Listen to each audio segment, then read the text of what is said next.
Yo, what's up? Y'all know what it is. It's your boy Cal, and as you can see, we are back so we can put together another team that is inhuman based. But as opposed to the last team that we did that focused on the Inhumans, this team is going to be more of a team that's less about talking and more about action.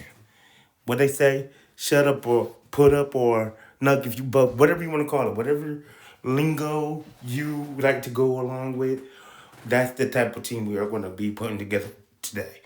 We are going to be putting together a team that's more about action and responding instead of making decisions. And that is to say that we are going to be putting together a team that is more of a military type of response unit for the city of Attilan or for the Inhumans in general. Especially when it comes to Attilan, seems that that's where most of the Inhuman stories and plots take place. When it comes to the Inhumans, like I said within my last Inhuman based video, or if you read the Inhumans yourself, you will know that they are a group that deals with a lot of political type of issues, just like the X-Men. But like I said, when it comes to the X-Men, their issues are more external, while the Inhuman issues are more internal. And of course, when you're dealing with more of the internal side, you're going to deal with kidnappings, people trying to overthrow the nation, people attacking you from the inside and stuff like that. So that's why most of our teams are more dedicated towards the city of Adelan instead of being outward focused. Because it doesn't make sense to make our team more of an outward unit type of team like the X-Men or the Avengers or whatever, because the Inhumans usually try to stick to themselves. They usually try to keep to themselves. They usually try to avoid conflicts within the outer world. But like I said, when you have a political society or a race within yourself, all of your problems are going to be internal. And that means you have to deal with kidnappings, you got to deal with rebellions within the city and everything else. And when it comes to a lot of the comics I have read, that's exactly what has happened. So our unit today is going to be a response unit. It's going to be more of a protective unit, or like every royal family has. They have an imperial guard, or they're going to be like a guardian type of defense measure when it comes to the city. So that's exactly what we're going to be doing today. And for those of you who just got lost in how I was explaining that and are trying to find a differentiation within the two teams I have made, or the last team that I have made and this one, just think of it in a way where, while the council that I made is more about, putting together a team in which they represent law, culture, and long-term survival. This is a team that's more about protection or dealing with threats as soon as they happen, or waiting for decisions to be made for them to put into like security protocols and everything. They're If the council is the brain, think of this team as the nervous system, pretty much. Like, it's the protection unit. It's basically the Adelan city's immune system. Um, it's not an army for expansion. They're not about conquest. They're not any of that. They're not built to just be tyrannical or to oppress their will upon others. This is a team that's all about, like I said, defense, extraction, and crisis containment. Because, like I said, when you're dealing with the Inhumans, a lot of their problems are from the inside. So you got to deal with a lot of rebellions. You got to deal with people being kidnapped. You got to deal with a lot of their non-loyal citizens trying to bring down the structure, literally, of Adelan. So that is what this team is going to be mainly about. And when it comes to a team like this is where I think the second and third season of Agents of S.H.I.E.L.D. and the Inhumans run by Charles Soules goes really, really unappreciated, or they're really underrated, because you find a lot of characters that I will be using in this draft within them, and they're defined well, personality wise, and so much more. Like, that's where my interest of the Inhumans started. Well, not started, but that's where it grew beyond just seeing the Inhuman royal family within the little appearances here and there within the animated TV shows. Like I said, you find a lot of characters that we will be using on this team within the Charles Soules run or within Agents of Shield, and like I said, their refinement, personality wise, or mentally, or just their powers, or how they transferred from being a regular human to a new human or inhuman, and what they bring to the society is incredible. It's really fascinating. So, like I said, that is what we were going to be doing today. And like always, the rules still apply the same way. This team is going to be a 5-member unit because, like I said, it's all about protection and being the guard to the city of Attilan. So I don't think we need a 7-member unit, because 7-member unit will be more of a conquest type of unit or a outward field team, and that's not what this is. But they will also have 2 supporting staff members. And with that being said, the leader of the team is going to be one of the royal family members I value highly. He's probably, honestly, my second favorite member. Like I said in the last video, Medusa is my first. And between Karnak and Gorgon, they're my second and my third. It seems that we used Karnak in the last video. Y'all would know that this is the character Gorgon we are talking about. I'm sorry, not Gorgon. Gorgon we are talking about. Because when it comes to my favorite members of the royal family, Medusa, she's very, I won't say focused. She's very, the way she handles herself is really great. As a diplomat, as a leader, you can tell that she's a mother, you can tell that she's a wife without litigating her to those sub-contexts that usually apply to characters like that. Karnak, my favorite thing about him, besides his powers, because his abilities are probably the best within the royal family, is what he brings to the table, how you find the logic in what he is saying and the weakness, and when he explains it or when others explain it, you can follow it. And then his personality, he's just, like I said, he's a dick. But when it comes to Gorgon, Gorgon has always been the one character I've always been the most interested in for some reason. Because how he looks, like he looks rough. He looks like a gruff man. And then when you get to his legs, it's like, oh, okay, so what the hell is happening here? And then outside of that, just the way he handles himself, like, he's always been someone who is serious. Karnak is serious, but when it comes to Gorgon, he's serious in a manner where it's like, take no crap. He's like Batman. Take no crap. The mission is what's important. I'm all about responsibility. I'm all about duty. Like, when you're looking for humor, he has dark humor. Like, it's not something you will be like, ha ha ha ha, or whatever, right? It's not something like that seems forced or whatever. His humor is that where it's like, it's witty, like Magneto. It's witty type of humor. And I like it. And then he's so serious that it's like, dude, like, like, it's like 1 minute you're ready for him to calm down, the other minute you're like, yeah, you're absolutely right. So that's the reason we're choosing Gorgon. Well, that's not the reason we're choosing Gorgon, but that's why I like Gorgon. But when it comes to Gorgon as a character and being the leader on this team, when it comes to anything that you have seen or read about the Inhumans, he usually is the person to usually train all the new Inhumans when it comes to handling their powers. And he's usually the one to take point when it comes to like the Royal Imperial Guard or protecting the city of Attilan. So we're just going to keep him right there because I think that's a great position for him due to his personality and his powers and how his history carries along with that.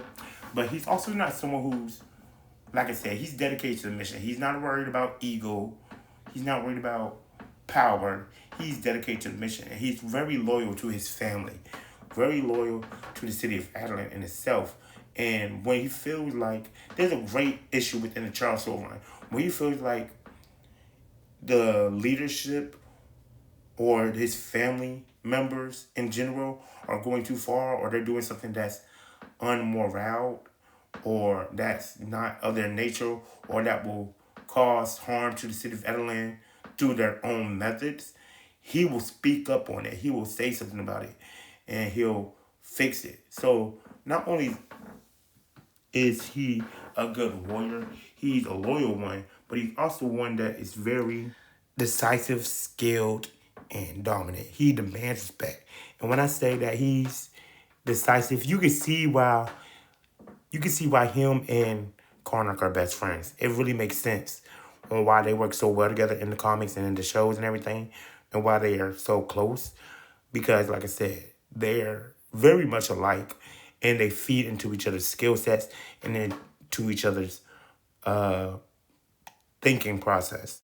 Um, but yeah, he's going to be the high marshal, the leader, the field commander, and the trainer for most of their new Inhumans. But he's also going to be the field commander when it comes to like leading the response units and stuff.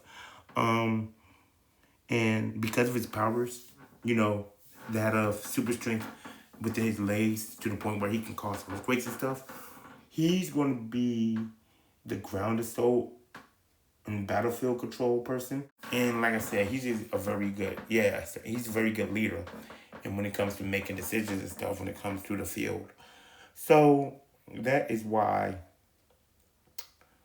we are going to be choosing Gorgon as the first member on this response unit.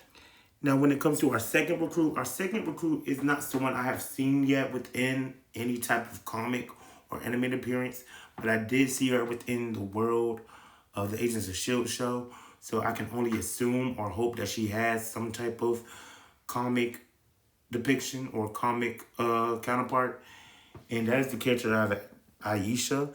And because she came from the Agents of S.H.I.E.L.D. show, I don't know that much about her mentality or personality, because she wasn't like a key figure. She wasn't a main player when it came to those type of seasons. But even though I don't know much about her personality or her mindset, we do get to see what type of power she has and exactly how effective she could be, and which I can apply to this team. Um, we do know that she was at least protective. She was protective, a skilled fighter, and she was loyal to the mission or loyal to whoever she follows cause. Um, and based off her powers, she could basically duplicate herself. She can make endless duplications of herself. And when you're dealing with a response unit or a team that's all about action or protection or whatever, that can come really in handy because you can send different copies of yourself to different areas to do certain things. You can have one person fighting, another person defending, another person extracting, another person intelling. And all of that is you, for more or less. So that's the reason we were going to add Aisha to this team. And when it comes to Aisha, she's going to be basically the momentum changer of the field. She is going to be deployed when hesitation equals death.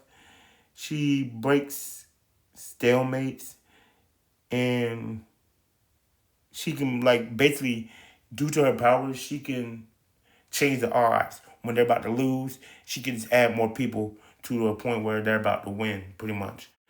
But if you think about it, she can always end conflicts early before they even get really deep into whatever they're doing. But she can also be a psychological measure as well as a physical measure. Because just think about you fighting somebody and you think you killed them, or you think they're weak, or you think you trapped them. Next thing you know, you're seeing them again. But it's not an hallucination or whatever. But to them it is. That messes with the brain. That messes with the mind. So that's the reason we want to add Aisha to this team as well. Now, speaking of strategic soldiers and people who could take care of problems before they even get started, the next person we are going to recruit is Nur. And Nur is another character who appeared in the Charge Souls run that I really think is cool. Nur, before he manifested, Nur was a veteran New York Police Department detective. And he was a detective for many, many years.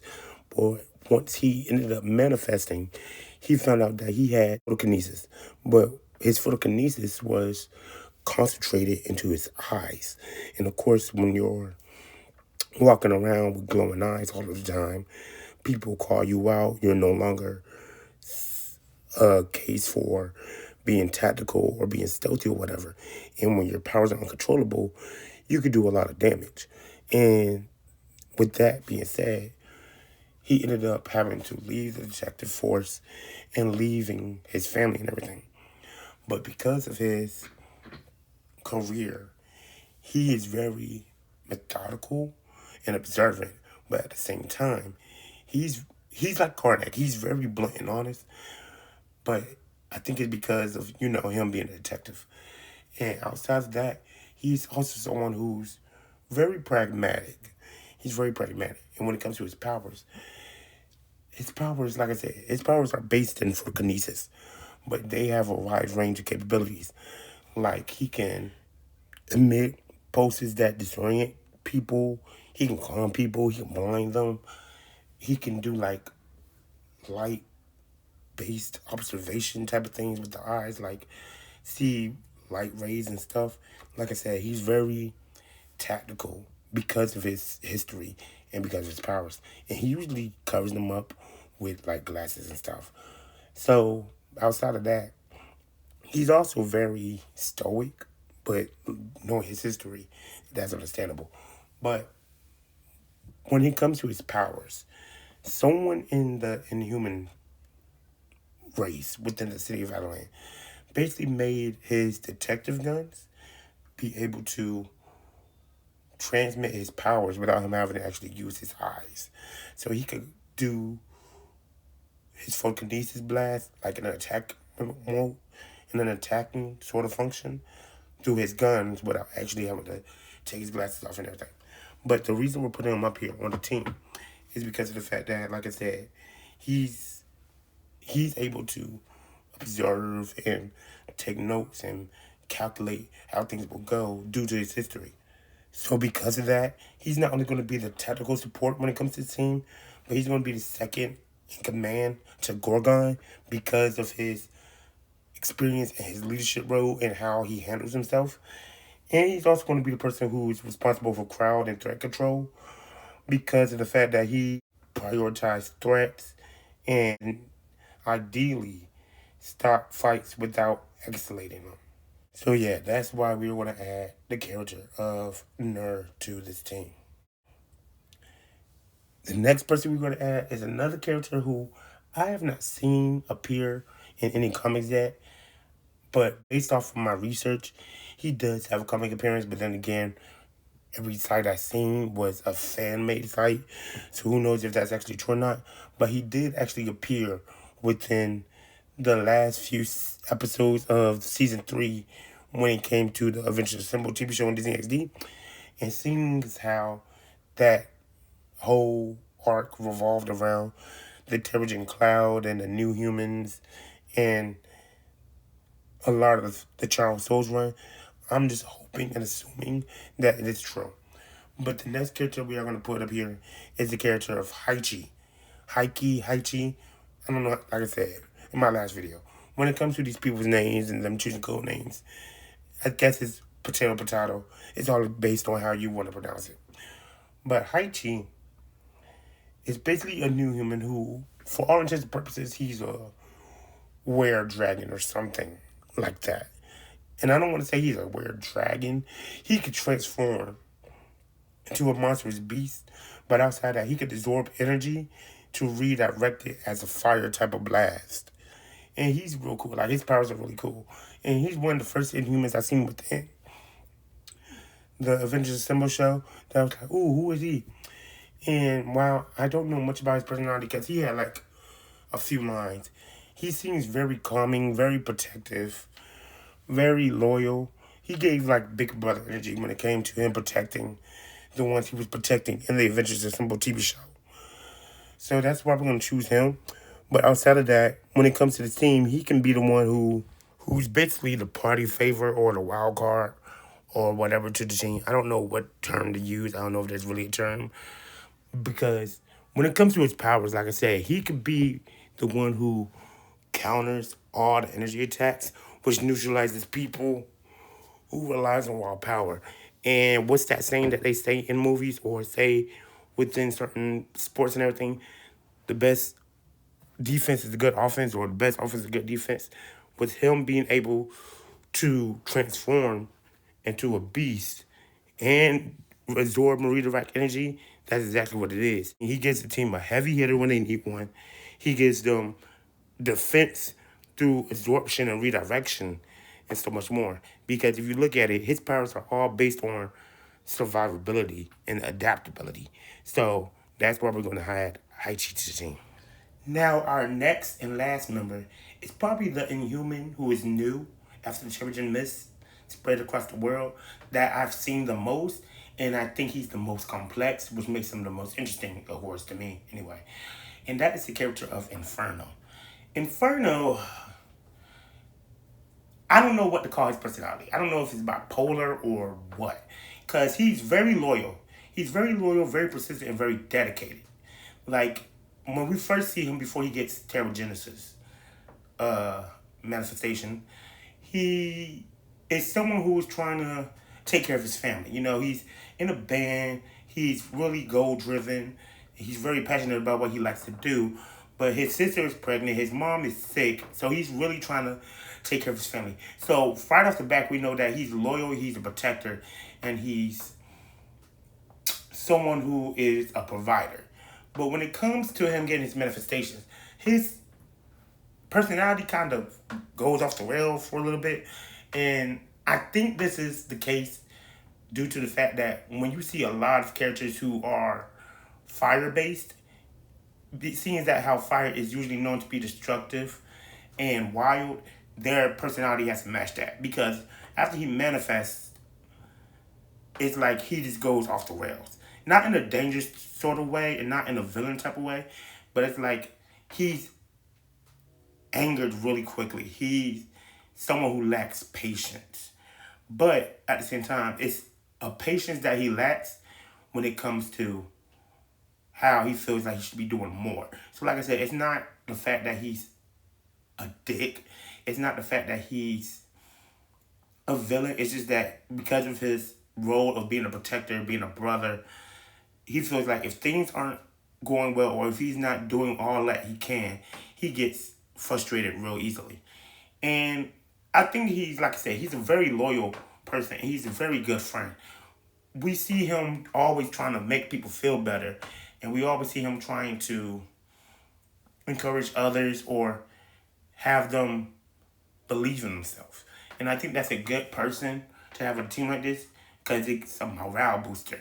But when it comes to the powers of Inferno, many people think that his powers are fire-based. And while that is sort of what they are, they're more plasma-based than they are fire. He's able to control fire, generate it, fly with it, and so much more.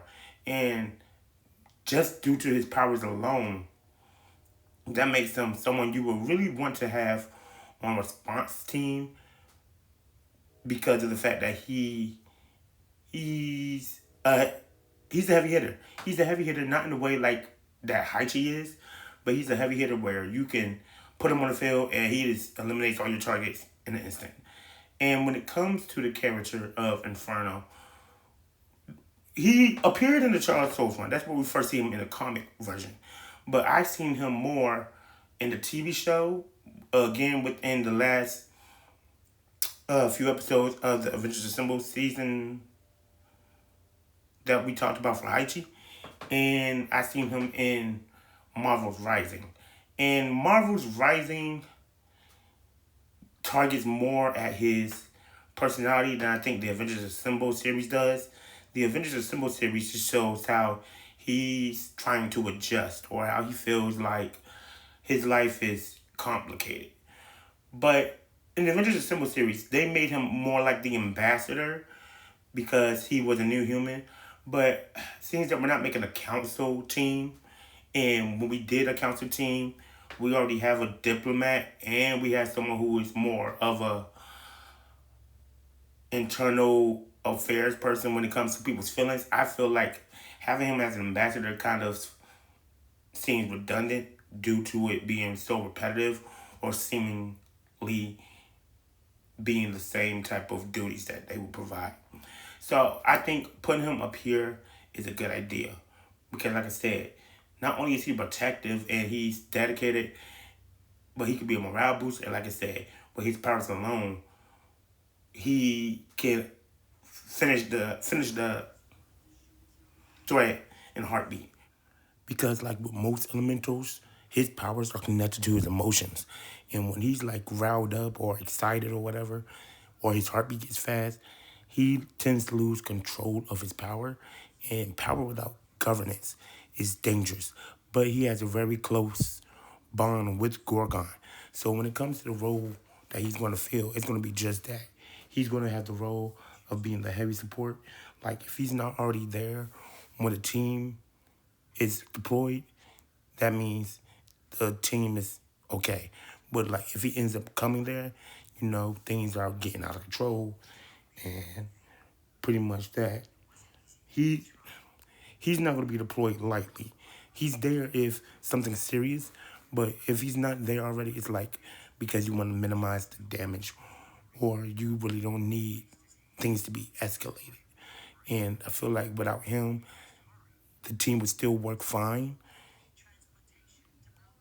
But like I said, he's cool, and I wanted to add him because he's necessary because he brings deterrence and area denial. So yeah, that's why we're gonna add Inferno. All right, you guys. So that is going to be the main unit for the field or for the response team. Gorgon as the leader, Ner as the second in command, Aisha, Inferno, and Haechi. Now, like I said, due to them always being political adversaries or them having problems that come from the inside, I wanted to add a I wanted to add a support staff, especially seeing that, like I said, the Inhumans are hated on lightly. And, I do these videos not only to bring more characters into the spotlight, but because they're characters I want to see more of. So the two supporting staff members I'm going to add are named Kid Kaiju and the Reader. Now, the reason I'm not adding them to the field is because their abilities are not really field based. I mean, they are, but not in a way where they should be on the field all the time. And one of them is really young, and the other one is blind. So it's like if you put them on the field, they really don't have any offensive powers to protect themselves, and it would be very irresponsible. But Reader basically has the power to anything that he's a reality warper. Anything he reads can automatically come to fruition. Anything he reads happens. But because of him being blind, he has to do, like I said, read like braille cards, and his powers are limited. He can only do them 3 times a day, and each consecutive use is weaker. And it's not like where he's reading phrases. His powers are literally word based. The first 3 words are how his powers work. And it's not like you read something and it automatically happens. His powers work based off his understanding of the word and what it means to him. And then it's kind of like where, how do I say this? Like if you describe the word to him and tell him this is what it is, and he agrees mentally this is what the word is going to do, then yeah. But at the same time, it's like there's certain stuff like if you just read fire, the area around him will become fired, like fired, engulfed. Or if you just read tower, a tower would appear and stuff like that. But when you have a power like that and you're on a response team, I feel like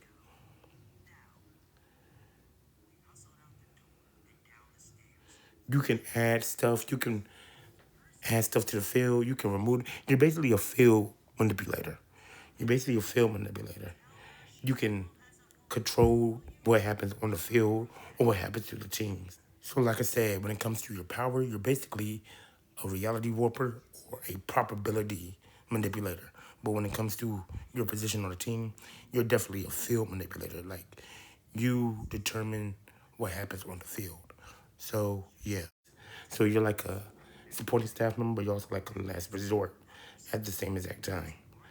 Now, when it comes to Kid Kaiju is he's cool. Kid Kaiju's power basically is he's also a reality manipulator in some form or another. Basically, Kid Kaiju is someone who okay, so let me switch lanes here for a minute. Y'all know if you have ever watched what was it? Power Rangers SPD, the character Mora, how she was able to draw stuff and everything she drew came to life. That's exactly what Kaiju does. He can draw monsters, and when he draws monsters, he can create them and he can summon them and stuff. And he can combine them and everything. So like I said, he's another field manipulator. If things are going south, he can just draw a monster and add to the field. He can add to the field and change basically how the odds will turn out. So, like I said, I feel like they're cool and I want to see more of them. But because of them being so young or being blind and their powers not being automatic, like their powers being something that's very specifically written, they have to be on supporting staff. But yeah, you guys, those are the members I'm choosing for my team altogether. Let me know how you feel about my team. How do you feel about these characters? Do you like any of the ones I mentioned? What are some other Inhumans outside of the royal family or outside of this team that you like? Who's your favorite Inhuman, your favorite comic book line? What was your favorite appearance of them in the TV show? What Inhuman power do you think is the best? And do you think I should make another Inhuman based team? I'm probably gonna make one more. I'm probably gonna make an evil genetic council or whatever to use other characters I like Lash and Lineage and stuff. But we'll see. But until then, y'all know what it is. I'm gonna catch you guys later. Deuces.